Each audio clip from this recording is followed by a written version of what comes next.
de verdade.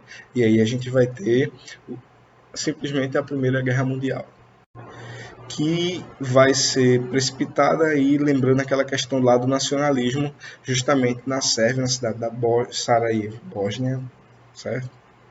Sarajevo. Você tem um território que é controlado pela Áustria, o Império Austro-Húngaro, certo? E você tem uma população sérvia, né, eslava na sua maioria, sendo controlada por um governo germânico. E isso começa a criar uma série de problemas. Bem, esses problemas acabaram sendo resolvidos porque a Áustria cedeu o governo da Sérvia para os próprios sérvios. Cedeu entre aspas. Vocês governam, mas vocês fazem parte do que a gente quer. Então, vocês se governam, mas vocês são subalternos ao Império Austríaco. Como tinha uma turma que queria ser governada somente e ser independente da Áustria, começam a surgir grupos separatistas e grupos separatistas nacionalistas, ou seja, não só quero a independência desse território, eu quero a independência e eu me considero diferente dos germânicos, eu não aceito ser governado pelos germânicos. Então, o arquiduque da Áustria resolve fazer um passeio, certo? Com um carro aberto, sem teto, no meio dessa confusão. Fazer um desfile, de certa forma, para mostrar que ele pode, que ele era poderoso. E aí aquela galera que não queria ser governada pelos germânicos decidem fazer um atentado. Então um grupo lá diz, a gente vai mostrar para ele que quem manda não é ele não. Então quando ele está passando de carro no desfile lá em Sarajevo, ele leva um tiro. Quem matou o arquiduque da Áustria? Essa é a questão. Os sérvios avisam para a Áustria que isso aconteceu e que eles estão investigando o caso e que vão punir severamente. A Áustria, por seu lado, aproveita para dizer a gente não confia no que vocês vão fazer e quem vai investigar somos nós. A Sérvia diz, não, mas nós somos independentes, a gente tem uma polícia própria.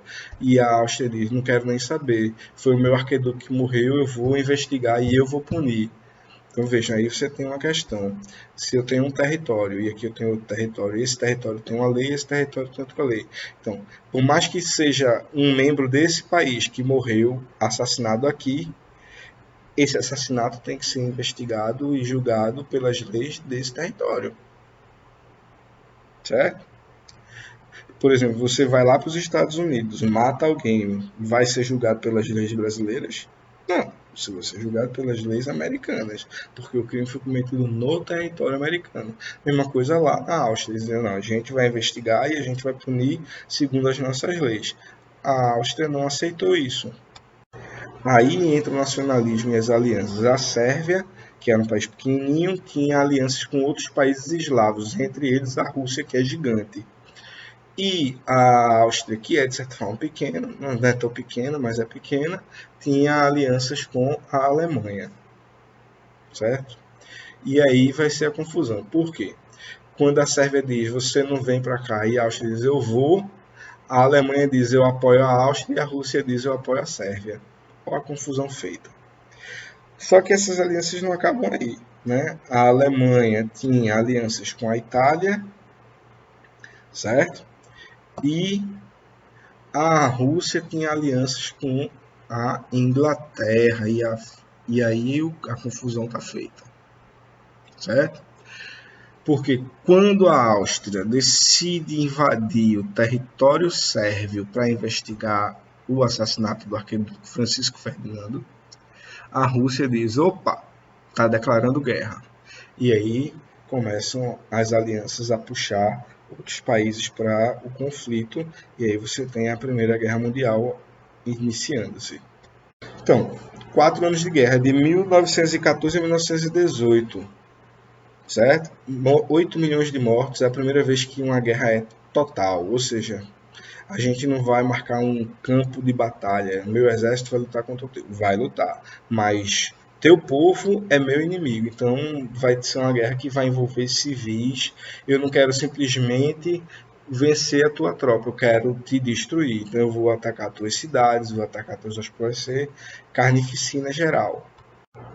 Além disso, vai ser a primeira guerra em que você realmente tem uma guerra em escala industrial. Então, eu não tenho mais aquelas armas, aquelas soca-soca, para dar um tiro e acabou-se, não. Né? Eu tenho armas agora feitas em larga escala, em grande quantidade. Então, eu tenho muita arma. E como teve esse período de ameaças, essa corrida armamentista, a gente saiu daquelas armas de um tiro só para armas de repetição, né? E para metralhadoras e para armas de calibre cada vez mais altos. Como a gente também teve uma revolução na química, a gente aprendeu a blindar, né? Deixar o metal mais resistente. A gente começa a ter os blindados. Santos Dumont, brasileiro, já tinha até voado lá em Paris, né, o inventor do avião, mas que os americanos digam que não foi Santos Dumont, eu continuo afirmando que foi. Os franceses aceitam também que é Santos Dumont o inventor do avião. Os americanos é que dizem que foram os irmãos Wright. Mas o avião não vai ser usado para combate não, tá? Ele ainda não estava pronto para isso. Na Segunda Guerra Mundial, sim. Essa Primeira Guerra Mundial ela afeta diretamente aquilo que a gente viu no Brasil. Lembre-se que o Brasil era agroexportador e que 60% da economia de exportação brasileira era o café. Ora, a gente começou uma guerra.